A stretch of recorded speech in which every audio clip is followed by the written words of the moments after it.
देखिए कुछ लोग ऐसे होते हैं जो बीमारी ठीक होने का क्रेडिट दवाइयों को नहीं पैसों को देते हैं। 3,000 रुपए की दवाई लगी तब जाकर ठीक हुआ मैं। आपने जेनरिक कार्ड में अफोर्डेबल दवाइयाँ लेकर के आए। आज जो मैंने आपके बारे में बोला कि 100 रुपए की दवाई आप 30 रुपए में देते, तो इतनी कॉस्ट इफेक्टिव दवाइयाँ आप कैसे लेके आए जेनरिक कार्ड कंपनी में? ये मेरा पहला सवाल है आपसे। देखिए विवेक जी, हमको पहले तो ये समझना पड़ेगा कि दवाई जो है सस्ती और महंगी कैसे होती है।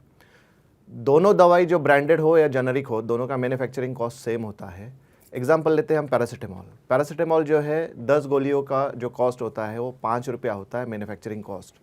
बट ब्रांडेड कंपनियां उसको बेचती है 28 रुपये में और जेनरिक कार्ड बेचती है केवल 5 रुपये में। तो यानी कि दवाई लेकिन वही है या अलग है दवाई?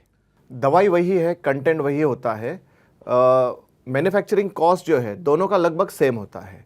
बट क्या होता है कि जेनरिक कार्ड के पास मिडल मैन नहीं होता है जो कि ब्रांडेड के पास होता है। जैसे कि सुपर स्टॉकिस्ट हो गया, डिस्ट्रीब्यूटर हो गया, ये कट डाउन होता है जेनरिक कार्ड में। डायरेक्ट मैन्युफैक्चरर से हमारा एंड कस्टमर को ये दवाई जाती है। और ब्रांडेड कंपनी की अपनी ब्रांड की एडवर्टाइजिंग की बहुत बड़ी कॉस्ट है, उनकी मार्केटिंग कॉस्ट है, लेकिन दवाई सेम है। तो आप कह रहे हैं जेनरिक दवाई जो है यानी कि जिसमें किसी ब्रांड का नाम नहीं है, वो दवाई एक्चुअली सेम है लेकिन सस्ती पड़ जाती है। ब्रांड जो है वो एक सिग्निफिकेंट प्रीमियम पे दवाई बेचता है, but generic card up to 70% कम दामों में दवाई मुहैया कराता है या तो बेचता है अपने एंड यूज़र को, एंड कस्टमर को। इस वजह से 100 रुपये की दवाई 30 रुपये में हम अफोर्डेबल कॉस्ट में कस्टमर को बेचते हैं सर। मतलब अगर दूसरे का टर्नओवर 100 करोड़ होगा तो आपका 30 ही करोड़ होगा। Exactly. अगर दूसरा 100 रुपए की दवाई बेच रहा है, आप 30 रुपए की बेच रहे हैं। Exactly. तो भैया मुझे एक बात बताइए, 1800 आपके पार्टनर्स हैं, ये आपके फ्रेंचाइजीज हैं? Yes, ये आपके फ्रेंचाइजी जो है 1800, जब 100 रुपए की दवाई आप 30 में बेच रहे हैं तो ये कमाते कैसे हैं फिर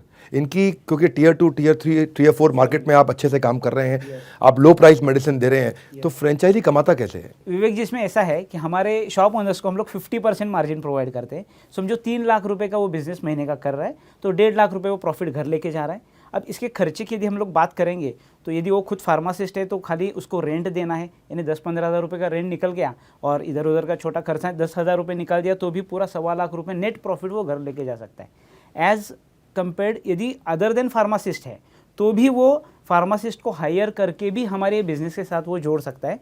यदि फार्मासिस्ट भी उसने हायर कर दिए 2 फार्मासिस्ट, उनको सैलरी पे रख दिया एंड रेंट पे जगह दिया तो भी वो 1 लाख रुपए वो लेके जाता है। 1 लाख से 90,000 तो भी बच जाएगा। मतलब केमिस्ट के बिजनेस के अंदर दवाई में बहुत मार्जिन है। बहुत मार्जिन होता है, बहुत घोरक धंधा चल रहा है विवेक जी।